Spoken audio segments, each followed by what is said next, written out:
Hello friends, welcome back to the mini video guys and my YouTube channel guys. Today friends we are going to talk about guys how can we turn on Find My device in our Oppo phone. Friends, you want to on guys your Find My device in your Oppo phone. So how can you turn on? Today I will show you in this video guys. So before starting video friends, first of all go and subscribe the channel, click the bell icon, like the video. So friends, now let's see how can we on Find My device. Open your phone setting. After on phone setting guys, scroll it.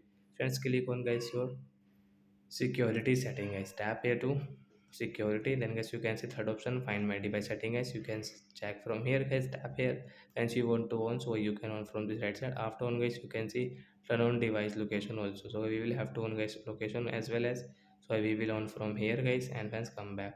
So once now you can use guys your find my device setting guys, you can see find my device helps you locate this device remotely. If you lose this device, it also helps you keep your data safe.